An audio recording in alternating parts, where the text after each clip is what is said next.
ये आइनों ने बहुत महत्वाकांक्षी क्रेडिट प्लान दिया है, जो कि बहुत अच्छी बात है। और नाबार्ड जो है वो बहुत हमारा महत्वपूर्ण और बहुत सशक्त साथी रहा है।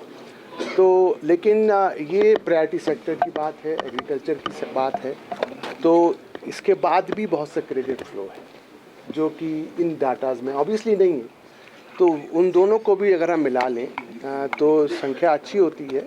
लेकिन जैसा कि मैंने अपने अभिभाषण में भी कहा कि वही आगे बढ़ सकता है जहां प्राइवेट इन्वेस्टमेंट ज़्यादा हो।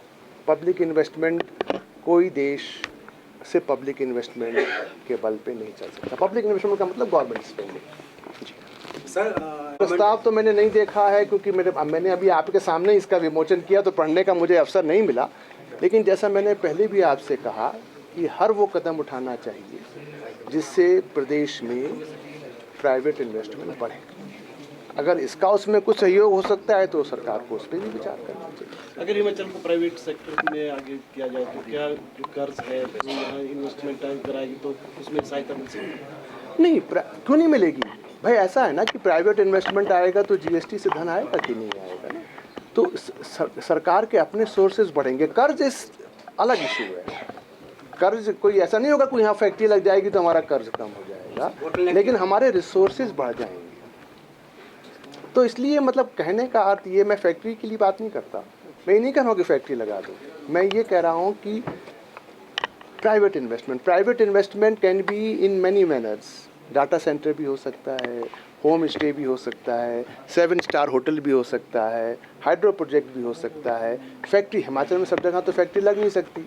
अब जो आदमी अगर किन्नौर में जाके फैक्ट्री लगाएगा तो उसको तो उसके लॉजिस्टिक कॉस्ट ही बहुत हो जाएगी। तो इसलिए कई मॉडल्स हैं, लेकिन आवश्यकता ये है कि हमको अब एक सबको, हर वर्ग को इस दिशा में काम करना चाहिए कि किस प्रकार से हम ग्रोथ इंजन्स प्रदेश में उत्पन्न करें, चाहे वो टूरिज़्म के हों, चाहे वो मैन्युफैक्चरिंग के हों, चाहे वो एग्रीकल्चर के हों, चाहे वो सर्विसेज के हों। ये आइनों ने बहुत महत्वाकांक्षी क्रेडिट प्लान दिया है, जो कि बहुत अच्छी बात है। और नाबार्ड जो है वो बहुत हमारा महत्वपूर्ण और बहुत सशक्त साथी रहा है।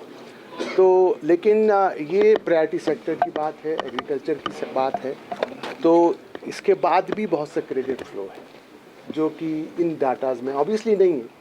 तो उन दोनों को भी अगर हम मिला लें तो संख्या अच्छी होती है। लेकिन जैसा कि मैंने अपने अभिभाषण में भी कहा कि वही आगे बढ़ सकता है जहां प्राइवेट इन्वेस्टमेंट ज़्यादा हो। पब्लिक इन्वेस्टमेंट, कोई देश से पब्लिक इन्वेस्टमेंट के बल पे नहीं चल सकता। पब्लिक इन्वेस्टमेंट का मतलब गवर्नमेंट स्पेंडिंग। सर प्रस्ताव तो मैंने नहीं देखा है, क्योंकि मैंने अभी आपके सामने इसका विमोचन किया, तो पढ़ने का मुझे अवसर नहीं मिला। लेकिन जैसा मैंने पहले भी आपसे कहा कि हर वो कदम उठाना चाहिए जिससे प्रदेश में प्राइवेट इन्वेस्टमेंट बढ़े।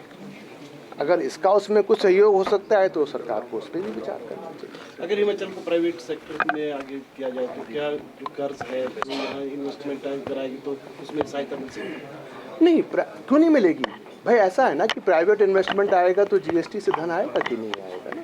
तो सरकार के अपने सोर्सेज बढ़ेंगे। कर्ज इस अलग इशू है। कर्ज कोई ऐसा नहीं होगा कोई यहाँ फैक्ट्री लग जाएगी तो हमारा कर्ज कम हो जाएगा, लेकिन हमारे रिसोर्सेज बढ़ जाएंगे। तो इसलिए मतलब कहने का अर्थ ये, मैं फैक्ट्री के लिए बात नहीं करता, मैं ये नहीं कह रहा हूँ कि फैक्ट्री लगा दो। मैं ये कह रहा हूँ कि private investment can be in many manners. Data centre भी हो सकता है, होम स्टे भी हो सकता है, 7 स्टार होटल भी हो सकता है, हाइड्रो प्रोजेक्ट भी हो सकता है। फैक्ट्री हिमाचल में सब जगह तो फैक्ट्री लग नहीं सकती।